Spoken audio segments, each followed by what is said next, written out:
오늘 우리에게 주신 하나님의 말씀은 고린도전서 10장 1절에서 13절입니다.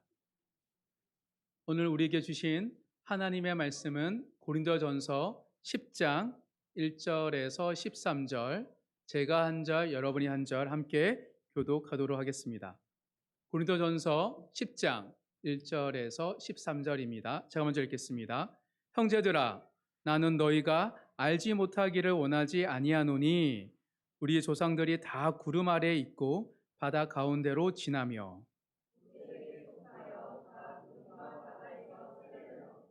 다 같은 신령한 음식을 먹으며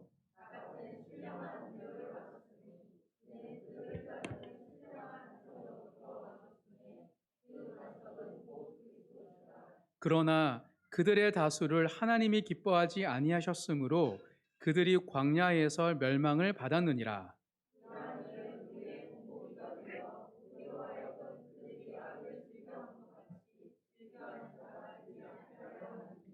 그들 가운데 어떤 사람들과 같이 너희는 우상 숭배하는 자가 되지 말라.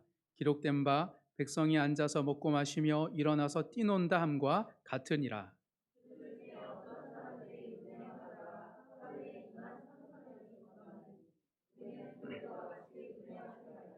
그들 가운데 어떤 사람들이 주를 시험하다가 뱀에게 멸망하였나니 우리는 그들과 같이 시험하지 말자.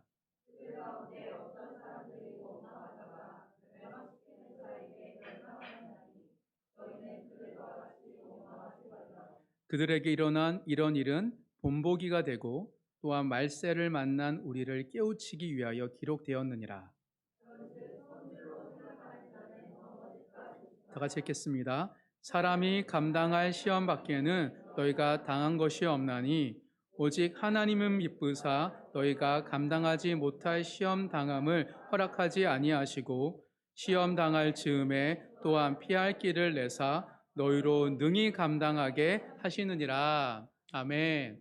오늘은 고린도전서 10장 1절에서 13절 본문을 통해 능히 감당하게 하시느니라는 제목의 말씀을 나눌 때 세상이 감당할 수 없는 하나님의 자녀로 모든 일에 능히 감당하시는 모든 성도님 되시기를 간절히 소망합니다. 사도 바울은 고린도 전서를 통하여서 고린도 교회를 영적으로 진단합니다. 그리고 고린도 교회 성도들의 질문에 심도 있게 답변을 하고 있죠. 어느 정도였냐면 자신의 신앙의 모습을 본보기 삼아서 어떻게 사는 것이 참 그리스도인답게 살아가는 것이다 라고 말하기까지 합니다. 그래서 믿음에 대해서 매우 자세하게 촘촘하게 설명하죠. 특히 지난주 말씀이 그랬습니다. 사도 바울은 복음에 참여하기 위해서 자신은 그 어떤 것도 할 수 있다라고 말합니다. 자신의 권리도 포기할 수 있고 자신이 어떤 길을 걸어왔는지 얼마든지 오픈할 수 있다라고 말하고 있습니다. 즉 하나님의 이야기 복음에 참여한다면 자기 부정과 자기 긍정을 통해서 얼마든지 나는 복음에 참여할 것이라고 말하고 있습니다. 왜냐하면 자신의 어떠함보다 하나님의 어떠하심 복음에 참여하는 것을 중요하게 생각했기 때문입니다. 복음은 무엇입니까? 하나님의 관심이고 하나님의 열심이고 하나님의 나라입니다. 나의 집보다 하나님의 집에 참여하는 것을 그는 기뻐했습니다. 이처럼 믿음의 사람은 나 자신, 내가 생각하고 있는 욕망과 꿈과 비전을 꿈꾸는 삶 이전에 하나님의 꿈, 하나님의 비전 가운데 나의 이야기를 써내려가려고 하는 것이죠. 사도 바울이 그랬습니다. 우리 모두도 하나님과 다른 전혀 상관없는 인생이 아니라 정말 하나님의 이야기, 하나님의 나라, 그 복음에 참여하면서 나의 믿음, 나의 가정, 나의 꿈을 이루는 모든 성도님이 되시기를 간절히 소망합니다. 그렇다고 해서 사도 바울이 개인적인 욕심이 없다고 말할 수는 없습니다. 그에게 자신의 행위에 대한 보상, 우리 모두는 내가 수고한 결실을 얻고 싶잖아요. 그거에 대해서 사도 바울이 욕심이 없었던 게 아니에요. 사도 바울도 자기의 행위에 대한, 삶에 대한 보상에 대한 갈망이 엄청나게 많았습니다. 그래서 그는 그 누구보다도 뚜렷한 목표 의식을 가지고 인생을 살았던 것이죠. 단지 우리가 왜 사도 바울이 욕심이 없는 것처럼 느껴지냐면, 그는 영원한 것을 위해서 영원하지 않는 것을 포기하는 것을 주저하지 않았기 때문입니다. 사도 바울은 영원한 하나님의 존전 앞에서 하나님의 심판에서 받게 될 그 보상을 꿈꾸며 달려갔기 때문입니다. 어느 정도로 그가 열정적으로 살았냐면, 마치 운동선수가 다름질하듯이 그는 신앙생활을 하고 있다라고 말합니다. 그래서 지난주 마지막 절에 이렇게 말을 하죠. 9장 26절, 27절을 한번 다 같이 읽겠습니다. 시작. 그러므로 나는 다림질하기를 향방 없는 것 같이 아니하고 싸우기를 허공에 치는 것 같이 아니하며, 내가 내 몸을 쳐 복종하게 함은 내가 남에게 전파한 후에 자신이 도리어 버림을 당할까 두려워함이로다. 여러분, 올림픽에 출전한 선수들의 인터뷰를 혹시 보거나 들은 적 있으세요?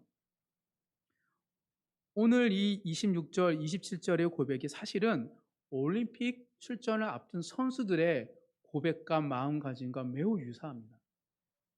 그들은 이렇게 말을 합니다. 제가 들은 적이 있어요. 저희는 이 올림픽에 출전하기 위해서 4년 동안 준비한 것이 아닙니다. 올림픽이 4년마다 열리잖아요. 근데 4년 동안 준비한 것이 아닙니다. 이 올림픽을 위해서 내 평생토록 준비했습니다. 라고 말을 합니다. 그렇기에 부상을 당하지 않는 선에서 내 몸을 아주 혹독하게 다루며 훈련하는 것을 너무 당연하다고 여깁니다. 그래야 메달을 따지 못해도 후회하지 않을 수 있기 때문입니다. 라고 하면서 그들은 그 올림픽 시합을 위하여서 몸을 혹독하게 다루며 그걸 준비하는 모습을 보았습니다. 지금 사도 바울의 고백 이와 유사합니다. 죽어서 하나님 앞에 섰을 때 하나님의 심판, 하나님의 불에 내가 했던 그 수고가 헛된 것일지 아니면 불시하며 살아남아 하나님의 기쁨이 될지 그 한날을 바라보면서 4년이 아닌 1년이 아닌 평생토록 달려가고 있다라고 말하고 있기 때문입니다. 도대체 이게 지난주 살펴봤던 사도 바울의 마음가짐, 믿음의 모습입니다. 도대체 사도 바울은 어떻게 주님을 만났기에 이런 마음으로 신앙생활을 하게 된 것일까? 얼마나 주님께 받을 사항을 간절히 소망했더라며 이렇게 운동선수처럼 신앙생활을 할 수 있지? 그리고 그 하나님의 심판에 얼마나 두려웠다면, 떨렸더라면 이렇게까지 혹독하게 자기를 몰아세우는 것일까? 하는 질문이 생기게 됩니다. 정말 이렇게 믿어야 되는 걸까? 사도 바울이 좀 오버하는 게 아닐까? 아니면 그가 받은 사명, 이방인들을 위한 사도로서 부름받았기 때문에 그에게 특별하게 국한된 신앙의 모습이지 않을까? 아니, 이렇게 신앙생활 한다며 운동선수처럼 태능이나 진천의 선수촌에서 있는 선수들처럼 신앙생활 한다면 과연 몇 명이나 감당할 수 있을까? 정말 이렇게 신앙생활 하는 게 올바른 믿음일까? 자유가 있고 즐기고 누려야 되는데 라는 의문이 생기는 것이 당연합니다.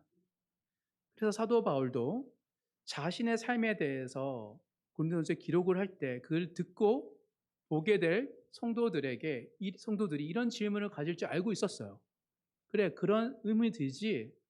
그렇게 살아야 된다고? 그에 대해서 당연해. 그래서 내가 왜 그렇게 사는지 그 이유를 설명해 줄게라고 오늘 고린도전 10장에서 설명을 하고 있는 것입니다. 오늘 본문에서는 사도 바울이 왜 그토록 죽기 살기로 영원한 것을 향하여 달려갔는지 그 이유가 담겨 있습니다. 먼저 1절부터 5절까지를 한 번 더 읽도록 하겠습니다. 시작. 형제들아, 나는 너희가 알지 못하기를 원하지 아니하노니 우리 조상들이 다 구름 아래에 있고 바다 가운데로 지나며 모세에게 속하여 다 구름과 바다에서 세례를 받고 다 같은 신령한 음식을 먹으며 다 같은 신령한 음료를 마셨으니 이는 그들을 따르는 신령한 반석으로부터 마셨음에 그 반석은 곧 그리스도시니라. 그러나 그들이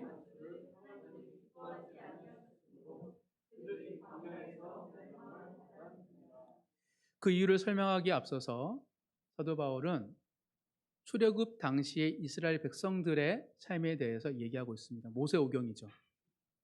출애굽한 이스라엘 백성들은 놀라운 하나님의 권능을 직접 보고 경험한 세대입니다. 고센 땅에서 홍해를 가르는 사건을 통하여서 수많은 기적과 이적을 경험한 하나님의 백성이었습니다. 그런데 그들 중에 딱 여호수아와 갈렙만이 약속의 땅에 들어갑니다. 모든 1세대 20살 이상이 되는 1세대는 다 40년의 광야 생활에서 광야에서 죽습니다. 물론 광야에서 죽는다는 것이 마치 하나님의 자녀가 아니라는 얘기는 아닙니다. 모세도 죽고 많이 죽거든요. 근데 광야에서 자연사로 죽은 사람도 있지만 하나님의 징벌로 멸망당해 죽은 사람들이 상당수 있습니다. 지금 사도 바울이 그 이야기를 하고 있어요. 어떻게 하나님의 권능을 알고 하나님의 백성에 대해서 내가 출애굽을 했고 약속의 땅에 걸어가고 있는데 그 사람 중에서도 하나님의 자녀가 없을 수 있을까? 여기서 알 수 있는 것은 무엇이냐면 출애굽을 경험한 백성이라 할지라도 모두 하나님의 자녀가 아니라는 거예요. 그것을 사도 바울은 지금 누구에게? 고린도전서 고린도 교회에게 적용을 하고 있습니다. 그래서 표현을 보면 2절에 세례를 받고 홍해를 건넌 것을 세례를 받고 다 같은 신령한 것을 먹었다 얘기합니다. 고린도 교회 안에도 모두가 세례를 받고 교회의 구성원이 되었습니다. 그들에겐 대다수가 신령한 은사를 받았어요. 지혜가 있었어요. 체험이 있었어요. 하지만 알라는 거예요. 세례 받고 신령 은사를 체험한다 할지라도 다 하나님의 자녀가 되는 것은 아니라는 사실. 지금 이것을 너희가 알기를 내가 원하노라 라고 1절에 이야기하고 있는 것입니다. 한마디로 고린도 교회 안에 구원받지 못하고 멸망당한 자들도 여전히 있다는 것을 기억하라고 경고하고 있는 것입니다. 바로 여기에 사도 바울이 그토록 치열하게 신앙생활하는 이유가 담겨 있습니다. 사도 바울은 멸망당하지 않고 구원받지 못하는 자가 되고 싶지 않았습니다. 어떻게라도 자기 하나님 앞에서 신실하여서 여호수아 갈렙처럼 모세처럼 하나님의 자녀가 되고 싶었기 때문입니다. 이것이 바로 하나님의 나라와 관련된 불편한 진실입니다. 진실인데 불편해요. 그래서 예수님께서 천국, 하나님 나라에 대해서 비유로 설명할 때 마태복음 22장 이런 말을 합니다. 제가 읽어드리겠습니다. 마태복음 22장 마지막 14절에 예수님께서 천국은 이런 거야 라고 얘기할 때 청함을 받은 자는 많되 택함을 입은 자는 적다 라고 얘기합니다. 이게 하나님 나라와 관련된 불편한 진실입니다. 많은 사람이 교회를 오지만 구원받는 자는 소수라고 명확하게 예수님이 말씀하셨고 구약에 기록되어 있고 사도 바울이 적용하고 있는 것이죠. 많은 사람이 교회 오라 천국의 소식을 듣고 옵니다. 근데 내 개인적 이야기로 내가 사업차, 가정을 잃어서 이런 이유로 잔치를 못 참여하는 사람도 있지만 하나님이 악인 일을 할지라도 다 불러 모으는데 올 때 예복을 줍니다. 근데 한 친구가 잔치에 있지만 예복을 안 들고 온 거예요. 그는 그 모습을 보시고 내쫓으십니다. 우리가 예수를 믿고 예수 그리스도의 예복을 입은 자로 있지만 우리가 그 예복을 온전히 다루지 않을 때 어쩌면 우리는 하나님께 택함 받지 못한 자일 수 있다라는 경고를 하고 있는 것이죠. 하나님 나라는 부름받은 자는 많으나 택함 받은 자는 적습니다. 이것이 하나님 나라에 관한 진실입니다. 사도 바울은 이 사실을 너무 잘 알고 있었기에 그는 많은 사람을 위하여서 구원의 전달자로 그 삶을 던졌지만 동시에 내가 구원받지 못할까 두렵고 떨림으로 최선을 다하여 자신의 삶을 자기 삶을 성찰하고 영적으로 담근질하기를 멈추지 않았던 것입니다. 사랑하는 성도 여러분, 구원이라는 것은 과거형이지만 동시에 미래형을 위하여서 현재형으로 살아가는 것이 구원입니다. 구원을 받았고 구원을 받고 있고 구원을 받을 것이다. 그런 부분에 진정한 하나님이 택함 받은 구원은 구원을 받을 것에 대한 소망과 두렵고 떨림으로 구원을 이루는 것이 하나님이 주시는 구원이기 때문입니다. 목회를 하면서 이 불편한 진실을 맞닥뜨릴 때가 가끔 있습니다. 같은 예배를 드리고 같은 말씀을 듣고 동일한 양육과 훈련을 받았는데도 불구하고 전혀 상반된 반응을 할 때가 있기 때문입니다. 어떤 지체는 삶의 변화가 뚜렷한 게 나타날 정도로 하나님 은혜를 경험합니다. 근데 어떤 지체들은 은혜를 전혀 경험하지 못하기도 합니다. 그래서 제가 안타까운 마음에 최근에 받은 은혜가 뭐야? 라고 이렇게 질문하게 되면 한참 생각하다가 잘 모르겠습니다. 또는 없습니다. 때로는 이런저런 은혜가 있는 것 같아요 라고 말을 합니다. 근데 사실 듣다 보면 은혜가 아니에요. 왜 은혜가 아니냐면 단순히 자기의 깨달음이에요. 좋은 말씀 듣고 좋은 사람과 함께 있고 좋은 얘기 하다 보니 얻게 되는 게 있잖아요. 근데 어떻게 은혜가 아니라고 단정할 수 있을까요? 제가 감히 나도 그렇게 느끼고 말하는 지체도 본인이 은혜가 아니라고 알고 말하기 때문입니다. 머뭇거려요. 은혜는 절대 머뭇거림이 없습니다. 왜냐하면 은혜는 근본적으로 하나님이 주시는 것이지 내가 노력으로 찾는 것이 아니기 때문입니다. 그래서 마치 내 돈으로 어떤 물건을 산 것과 다른 사람이 선물을 준 것과 다른 태도인 것처럼 당사자가 잘 압니다. 이게 은혜인지 내가 나름 노력해서 뭔가를 찾은 나의 열심인지. 그 대화를 통해 서로가 알아요. 은혜 없다는 것은. 그런데 가장 큰 문제는 무엇이냐면 자신의 신앙에 대한 문제의식이 상실된 것이 가장 큰 문제입니다. 내가 봐도 본인 스스로도 누가 봐도 은혜가 없는데 자신은 괜찮다고 생각할 때가 가장 난감할 때입니다. 저는 정말 그때 하나님 나라의 불편한 진실, 청함받은 사람은 많으나 택함받은 자는 적다라는 것을 깨닫게 됩니다. 물론 택함받은 자들 중에서도 영적 침체를 통하여서 은혜가 없거나 또 하나님 자녀 아닌 사람처럼 살 때가 있습니다. 하지만 하나님 자녀들은 근본적으로 내가 지금 문제가 있다. 내가 영혼에 메말라 있다. 하나님이 너무 멀리 떨어져 있다라는 문제의식을 가지고 있습니다. 문제의식이 없는 것, 그것이 정말 심각한 현실이죠. 그들은 그런 지체들을 만났을 때 마음이 참 안타깝습니다.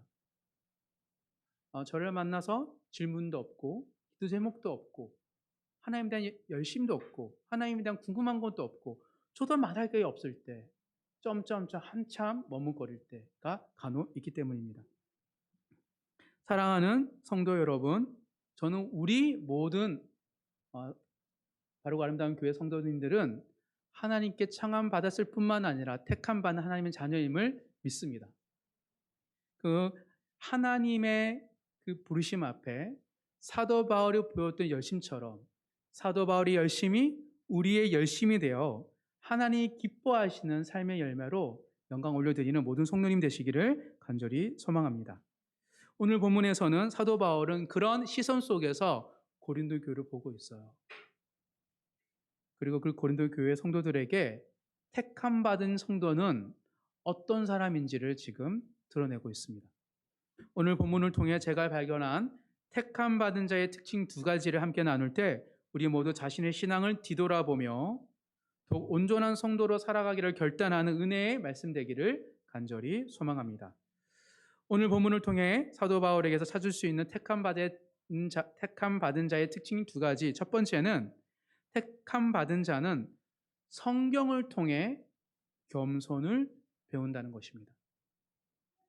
하나님의 자녀, 온전한 성도는 성경 말씀을 통하여서 겸손을 배우게 됩니다. 자, 11절, 12절 먼저 읽도록 하겠습니다. 오늘 본문 11절 12절 한 목소리 읽겠습니다. 시작. 그들에게 일어난 이런 일은 본보기가 되고 또한 말세를 만난 우리를 깨우치기 위하여 기록되었느니라. 그런즉 선 줄로 생각하는 자는 넘어질까 조심하라. 성경의 기록 목적이 무엇이라 말하고 있습니까? 택함 받는 성도들이 넘어지지 않게, 실족하지 않기 위해 기록되었다라고 말하고 있습니다. 성도가 실족하게 되는 가장 큰 이유는 무엇입니까? 자기 스스로 선줄로 생각하는 거예요. 많은 그리스도인들이 스스로가 선줄로 생각하다가 넘어지고 실족합니다. 그 한마디로 뭡니까? 교만입니다. 교만이 하나님의 택함 받은 자들도 넘어지게 하는 근본적인 문제이기 때문입니다. 아무리 택함 받고 거룩한 성도라 할지라도, 보고 느끼고 경험한 게 많다 할지라도, 죽은 자를 살리는 영권이 있다 할지라도 교만하면 한순간에 무너지기 때문입니다. 그래서 하나님께서 말씀을 우리에게 주신 것이죠. 즉 택함 받은 자들은, 거룩한 성도들은 끊임없이 하나님의 말씀을 통하여서 배웁니다. 어떻게 배우죠? 말씀을 보면 내가 보여요. 그 하나님 뜻이 보이죠. 그래서 성경을 통해 하나님의 뜻을 발견하고 악한 세상 속에서 무엇을 피해야 할지 깨닫게 되는 것입니다. 이처럼 참 성도는 특징은 말씀을 통하여 성장한다는 것이죠. 그리고 이런 성장하는 자들의 특징이 바로 넘어질까 조심한다는 거예요. 말씀을 사모하고 말씀을 아는 사람들은 스스로 교만하고 안다라고 자랑하지 않습니다. 얼마든지 넘어질 수 있기 때문에 늘 조심하는 것이죠. 그것이 바로 겸손의 특징입니다. 말씀을 통하여서 나 자신을 보고 하나님의 뜻을 알고 믿음이 자라는 사람은 겸손합니다. 그것이 바로 택함 받은 자의 특징이기 때문입니다. 반대로 얘기하면 성도가 성경을 멀리하면 어떻게 된다는 거예요? 교만하게 된다는 겁니다. 교만한 사람의 특징이 뭐냐면 말씀을 통하여서 빚어지는 것을 멈춘 채로 살아갈 때 옛날의 경험, 옛날의 지식, 옛날에 만났던 하나님, 늘 가경으로 살아가는 사람들일 때 교만한 사람의 특징임을 볼 수 있습니다. 그렇게 참 성도가 되고 영적으로 침체를 경험하지 않기 위해서는 꾸준히 성경을 읽고 묵상해야 하는 것이죠. 그리고 스스로 영적으로 침체에 빠졌다고 생각이 든다면 제일 먼저 바로 성경을 읽는 습관과 행동을 해야 하는 것입니다. 성경을 읽다 보면 성경에 있는 인물이 마치 나의 모습인 것처럼 느껴지고, 성경에 있던 그 하나님의 말씀이 지금 나에게 주시는 하나님의 말씀처럼 다가오고, 성경에 일어나는 역사가 여전히 반복되는 걸 보고 가슴 저미는 하나님 심정을 깨닫는 것이 성경을 읽는 사람의 특징이기 때문입니다. 성경을 보면 나를 알고 세상을 알기 때문에 겸손하게 되는 것이죠. 그렇다면 여기서 머뭇지 않고 사도 바울은 성경을 통하여서 겸손하게 되는 과정을 좀 더 구체적으로 이스라엘 백성을 통하여서 설명을 하고 있습니다. 성경의 어떤 기능이 우리를 겸손하게 하는지 6절입니다. 6절을 좀 자세하게 설명하는 사도 바울의 논리를 따라 성경의 기능을 한번 살펴보도록 하겠습니다. 6절 다 같이 읽겠습니다. 시작. 이러한 일은 우리의 본보기가 되어 우리로 하여금 그들이 악을 즐겨한 것 같이 즐겨하는 자가 되지 않게 하려 함이니. 놀랍죠? 하나님의 자녀라 할지라도 뭘 즐겨한대요? 악을 즐겨한대요. 하나님의 자녀가 된 것은 선이신 하나님을 즐거워하고 기뻐하고 갈망하는데, 주일에는 그렇게 갈망하고 기뻐하다가 주중에는 얼마든지 하나님의 자녀도 악을, 세상을 즐거워 기뻐할 수 있다라고 말하고 있는 것이죠. 그게 성경에 기록되어 있대요. 성경을 통해 하나님의 백성들 중에 악이 어떻게 침투하고 변질되는지 성경이 기록되고 있다라고 말하고 있습니다. 그리고 선을 즐거워하지 않고 악을 즐겨할 때 어떤 일이 일어나는지가 기록되어 있다고 합니다. 즉, 악을 즐거워하게 되면 악을 즐거워함으로 말미암아 발생되는 죄가 있습니다. 그 죄의 특징 네 가지를 설명하고 있습니다. 첫 번째 특징은 사도 바울이 말하는 악을 즐겨하는 사람들이 짓는 죄는 우상 숭배의 죄, 우상 숭배의 모습이라고 말하고 있습니다. 7절 다 같이 읽겠습니다. 시작. 그들 가운데 어떤 사람들과 같이 너희는 우상 숭배하는 자가 되지 말라. 기록된 바 백성이 앉아서 먹고 마시며 일어나서 뛰는다 함과 같으니라. 이스라엘 백성들이 출애굽을 경험했습니다. 구름 기둥과 불 기둥 가운데 역사하신 하나님 보았어요. 근데도 그 순간 그들은 우상을 숭배할 수 있어요. 생존하기 위해서, 광야에서 생존하기 위해서, 가나안 땅에 생존하기 위해서, 오늘날 이 도시에서 살아남기 위해서 우리는 필요한 것이 무엇인지 찾습니다. 그것이 우상입니다. 하나님이 나의 생존하기 위한 전부라고 여기지 않고 다른 것도 필요하지. 그것이 우상이에요. 즉 하나님만 의지하지 않고 신뢰하는 것, 그것이 바로 우상인데 오늘날은 어떤 우상들이 있습니까? 돈이 우상이 될 수 있습니다. 돈이 없으면 살 수 없어요, 주님. 부동산, 재물이 우상이 됐습니다. 물질 만능이기 때문에 물질이 우리의 우상이 될 수 있습니다. 또한 무엇이 우상이 될 수 있습니까? 명품, 외모가 우리의 우상이 될 수 있습니다. 그것이 없으면 저는 초라한 자예요. 좋은 차, 좋은 집, 좋은 급여를 받고 살아야지 성공한 인생이지 않을까요? 라는 생각 속에서 전전긍긍하며 살아갈 수 있습니다. 충분히. 이것이 바로 오늘날 우리에게 있는 우상이 될 수 있죠. 두 번째를 얘기합니다. 두 번째 악을 즐겨하는 자들이 짓는 죄는 음행이라고 말하고 있습니다. 8절 다 같이 읽겠습니다. 그들 중에 어떤 사람들이 음행하다가 하루에 2만 3천 명이 죽었나니 우리는 그들과 같이 음행하지 말자. 이스라엘 백성들은 그곳에서도 광야에서도 음행을 합니다. 모압 사람들과 모압 여인들과. 음행은 성적 타락을 의미합니다. 자신의 성적인 욕망을 해소한다는 생각에 음행을 저지르죠. 그런데 실상은 성적인 욕망을 해소하는 것이 아니라 그 욕망에 지배당하는 것이 음행입니다. 결국 음행은 스스로 자기 몸을 함부로 대하게 합니다. 하나님의 형상으로 지음받은 존재가 아니라 욕망에 가득한 인간이기에 얼마나 욕망을 해소도 된다라는 측면에서 욕망하는 인간, 욕망을 해소하는 인간으로 스스로가 자기 인생을 하나님 형상이 아닌 욕망하는 동물로 낮추는 것이죠. 결국은 자기 자신이 음행을 통하여서 자기 몸을 함부로 다루고 그리고 자신을 하찮게 여기게 됩니다. 그래서 욕망을 마음껏 해소하는 사람의 특징이 뭐냐면 얼마든지 내가 힘들고 어려우면 자살뿐만 아니라 내 인생이 비관으로 흐를 수 있는 여지가 있기 때문입니다. 그래서 항상 우상 숭배와 음행은 같이 있어요. 그래서 우상 신전에서 예배를 드릴 때 음행이 일어나고요. 음행하는 사람이 결국은 우상에 휩쓸리게 됩니다. 그런 부분 속에서 죄를 지는 모습이 바로 음행이라고 이야기하고 있습니다. 음행은 성적 타락이며 동시에 나의 존재를 타락하게 하는 지름길임을 꼭 기억하는 우리 모든 성도님 되기를 간절히 소망합니다. 세 번째, 악을 즐겨하는 사람들이 짓는 죄는 하나님을 주를 시험하는 죄입니다. 9절 읽겠습니다.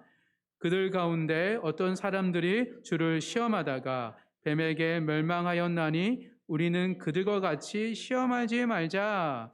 하나님을 시험하는 것은 어떤 것이냐면 하나님을 의지하지 않는 거예요. 그게 시험하는 거예요. 왜냐하면 그래 하나님은 전쟁에 능한 사람이지 애굽에서 우리를 구원할 수 있으나 애굽과 같은 풍요를 주는 분은 아니잖아. 하나님 지금 광야에서 내가 필요한 거는 고기예요. 고기를 주죠? 아니요. 조미료가 없어요. 그리고 하나님이 원하는 거, 내가 원하는 것을 하나님 주지는 않는 것 같아요. 그러니까 하나님을 믿지만 하나님을 신뢰하고 하나님을 따르지는 않는 거예요. 마치 내 인생의 성공과 하나님은 전혀 다른 사람인 것처럼 멀리 두는 거죠. 그래서 만나와 메추리를 주었음에도 불구하고 이스라엘 백성들이 하찮은 음식이라고 말합니다. 광야에서 아무것도 없는데 하나님이 먹이시고 입히시는데 하찮은 음식이라고 해요. 즉 하나님을 시험하는 자의 특징은 내가 원하는 것을 주느냐 그렇지 않냐에 따라서 하나님에 대한 태도를 바꿉니다. 내가 원하는 걸 주면 되게 하나님은 너무 좋은 분이셔. 역시 하나님이야 그러지만 내가 원하는 삶이 아닌 걸 준다고 생각하면 하나님은 나를 사랑하지 않아 멀리 주는 거죠. 실상 그렇습니까? 하나님은 나에게 어떤 걸 주든 그렇지 않든 늘 신실한 하나님이기 때문입니다. 이것이 바로 시험하는 사람들의 특징입니다. 주냐 안 주냐. 이거 주면 더 믿을게요. 이거 허락해 주면 내가 더 드릴게요. 이게 하나님을 시험하는 자들의 특징이고 이게 죄라고 말하고 있습니다. 네 번째, 악을 즐겨하는 사람들이 짓는 죄는 원망입니다. 10절 다 같이 읽겠습니다. 그들 가운데 어떤 사람들이 원망하다가 멸망시키는 자에게 멸망하였나니 너희는 그들과 같이 원망하지 말라. 이스라엘 백성들은 끊임없이 원망합니다. 특히 모세를 원망하고 하나님을 원망하죠. 근데 결과적으로 하나님 그러시죠? 모세를 원망하는 것이 아니라 바로 나 하나님을 원망하는 것이라고. 애굽에서는 노예살이를 한다고 하나님을 원망하고 광야에서는 장막살이를 한다고 하나님을 원망합니다. 목이 마르다고 원망하고 고기를 먹고 싶다고 원망합니다. 그리고 다양한 채소와 향신료가 없다고 원망합니다. 결정적으로 그 약속의 땅, 가나안 땅에 와서 보았는데 너무 좋은 땅이어서 하나님 원망합니다. 왜요? 좋은 땅이니 안악 자손과 같은 사람들이 경고가 있다라고 또 하나님을 원망합니다. 이래도 원망, 저래도 원망. 이스라엘 백성들의 삶의 모든 순간순간이 수많은 원망으로 가득했다는 것을 지적하고 있기 때문입니다. 사랑하는 성도 여러분, 여러분의 한 주간의 삶은 어떠셨습니까? 야곱, 요즘 우리가 큐티하는 야곱에 보면 야곱의 인생의 순간순간마다 하나님이 보호해 주시죠. 형을 피하여 라반 삼촌의 집에 갈 때에도 베델에서 만나 주시고 빈털털일 때도 만나 주시지만 20년 후에 자녀가 있고 처가 있고 재물이 많을 때도 하나님께서 야복강에서 또 베델에서 만나 주시죠. 시므온과 레이가 세겜 땅에 있는 남자들 다 도륙했을 때 수많은 가나안 땅에 있는 사람이 나를 죽이기와 두려움에 사로잡히는 그 순간에 하나님이 다시 베델로 부르십니다.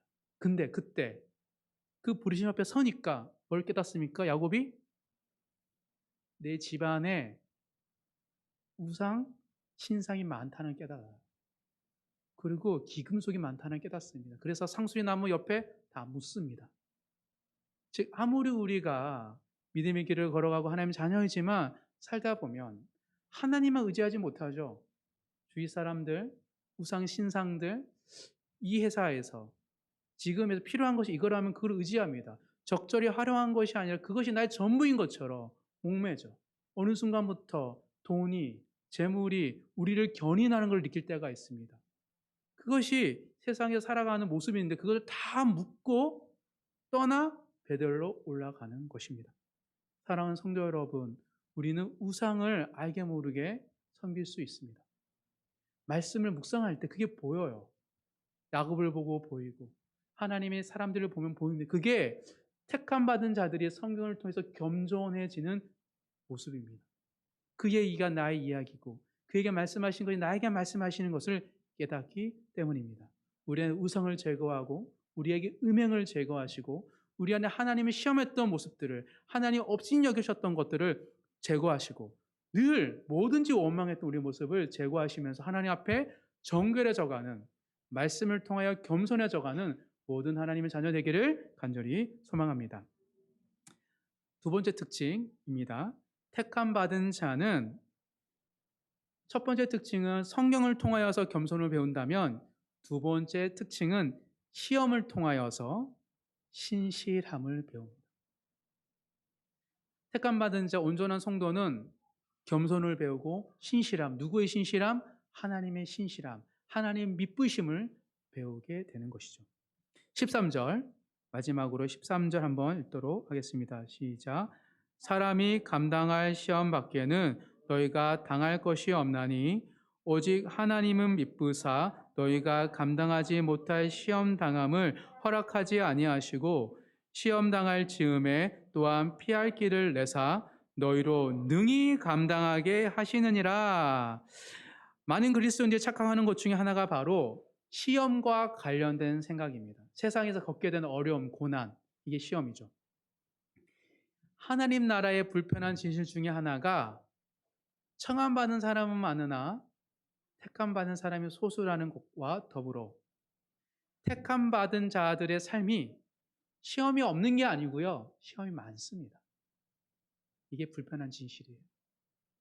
가끔 가다가 성도들이, 지체들이 뭐 이렇게 질문하고 얘기할 때 고난이 많아서 너무 괴롭다. 하나님 나와 함께 하지 않는다고 얘기하는데 저는 하나님 사람의 특징이 고난 많은 건데 고난이 찾아올 때 이상히 여기지 말라 그랬는데 아니 하나님 믿게 됨으로 더 많은 시험이 찾아온다라고 했는데 왜 그거를 오해하지라는 생각을 가질 때가 있습니다. 시험이 오는 게 정상이고 시험을 통하여서 우리가 성장하는 것이 택함 받은 자의 특징입니다. 예수 믿으면 잘 산다는 말의 의미는 시험이 없다라는 것이 아닙니다. 하나님은 우리를 지켜주셔서 온실 속의 하초처럼 우리를 갖고 오신다고 생각한다면 그것은 큰 오해이며 착각입니다. 그 반대입니다. 하나님은 시험을 통해서 우리를 어떻게 빚으시자면 하나님이 얼마나 신실하신지 깨닫는 자로 빚으시기 때문입니다. 시험이 없이는 고난이 없이는 어느 누구도 하나님 찾지 않습니다. 여기가 좋사오니 라고 얘기하지 하나님은 변화산에서 초가 상간 세계 짓고 그것이 좋사오니 삶이 아닙니다. 이 땅을 향하여 나아가기 때문에 예수를 믿는 자의 특징은 어려움과 시험이 끊임없이 있는 거예요. 그런데 예수 믿게 된 변화는 무엇입니까? 그 모든 시험이 능히 감당할 수 있다는 것을 깨닫는 것이 예수 믿은 자, 택함 받은 자의 특권이기 때문입니다. 예수를 아는 자는 모든 시험을 능히 이겨낼 수 있습니다. 진실입니다. 그런데 또 이런 생각이 들죠. 나는 좀 힘든데?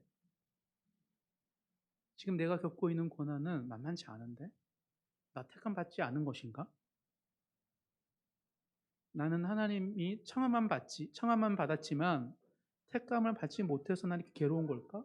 힘드는 것과 넘어질까? 이런 생각이 들죠. 그래서 사도 바울이 그런 생각을 가질까봐 사도 바울이 말하는 거예요. 예수를 믿어도 우리는 여전히 연약하기에 이를 대비해서 뭐라 그래요? 피할 길을 준비하셨다. 하나님 우리의 연약함을 아십니다. 예수 믿고 슈퍼맨이 돼서 모든 시험을 이긴다라고 말하는 게 아니에요. 자반히 보시면 너희로 능히 감당하게 하신다. 누가 감당해? 우리가 감당하는 게 아니에요. 하나님이 감당하신다는 걸 아는 거예요. 그러니 시험을 통해서 내가 더 성장했네? 라고 자기를 축켜 세우는 게 아니라 하나님이 신실하시군요. 하나님의 힘이 있군요. 하나님이 도우시군요. 라는 깨닫는 것. 하나님의 신실함을 깨닫는 게 시험을 통해 알게 되는 택함 받은 자의 특징이라고 말하는 것입니다. 그래서 사도 바울은 로마서 8장 이런 말을 합니다. 우리 로마서 8장 찾아보도록 하겠습니다. 로마서 8장 마지막입니다. 38절에서 39절입니다. 로마서 8장 38절에서 39절 한 목소리 읽겠습니다. 시작. 내가 확신하노니 사망이나 생명이나 천사들이나 권세자들이나 현재리나 장래리나 능력이나 높음이나 깊음이나 다른 어떤 피조물이라도 우리를 우리 주 그리스도 예수 안에 있는 하나님의 사랑에서 끊을 수 없으리라. 사도 바울은 확신합니다. 무엇을 확신해요? 우리가 그 어떤 것도 우리를 하나님의 사랑에서 끊을 수 없다라는 것을 확신한다라고 말하고 있습니다. 왜요? 하나님은 신실하셔서 변치 않으셔서 하나님의 자녀를 절대 버려두지 않기 때문입니다. 그것을 사도 바울은 골방에서 깨달은 게 아니에요. 사도 수없는 하나님의 부르심 앞에 믿음의 걸음을 걸으면서 겪게 되는 고난과 시험을 통하여 하나님의 신실하심을 겪게 된 것이죠. 우리의 짧은 인생을 뒤돌아보며 그때 왜 그걸 안 주셨지? 하나님의 그것이 특별한 은혜임을 깨달을 때가 있습니다. 또 어떤 기도 제목은 10년이 지나 여전히 필요한 기도 제목이 있어요. 근데 또 깨닫게 되죠. 이 필요한 걸 왜 안 주셨지? 근데 10년 동안 그 필요하다고 생각했던 내가 우상처럼 여겼던 그것이 없음에도 불구하고 잘 살았네? 그걸 깨닫습니다. 하나님은 놀랍죠. 하나님의 선택과 하나님 일하심은 우리로 하여금 우리의 어떠함이 아닌 하나님의 크심을 바라보고 경배하기 때문입니다. 그것이 바로 우리가 모든 시험을 능히 감당할 수 있는 이유인 것이죠. 신실하신 하나님의 사랑이 택함받은 자에게 붙들고 있기 때문입니다. 너희로 능히 감당하게 하시는 하나님은 미쁘신 하나님, 우리 아버지이십니다. 나를 위하여 십자가에 달려 죽으신 예수님이 누구입니까? 나의 반석입니다. 그러니 어떤 어려움과 고난과 한란과 핍박이 온더라도 그 반석이 견고하게 우리의 삶은 무너지지 않을 수 있는 것입니다. 어떤 자연재해가 올지라도 우리는 예수 그리스도의 반석 위에 있기에 우리의 인생은 견고하다라고 사도 바울이 이야기하고 있습니다. 이 놀라운 구원의 사실을 굳게 믿고 담대하게 능히 감당하게 하시느니라 라는 고백을 하는 모든 성도님의 삶이 되기를 간절히 축복합니다. 말씀을 정리하겠습니다. 택함 받은 자는 소수입니다. 그리고 성도의 삶에는 끊임없는 시험이 다가온다고 말하고 있습니다. 이것이 하나님 나라의 불편한 진실입니다. 하지만 온전한 성도는 그 불편한 진실 앞에 성경을 통하여 겸손해지고 시험을 통하여 하나님의 신실하심을 깨닫게 됩니다. 세상이 악할수록 빛은 뚜렷해지고 우리가 약할수록 하나님의 강함이 선명히 나타나는 그 삶을 경험하는 모든 성도님 되기를 소망합니다. 그 바르고 아름다운 믿음의 여정을 함께 달려가는 모든 성도님 되기를 주님의 이름으로 축복합니다.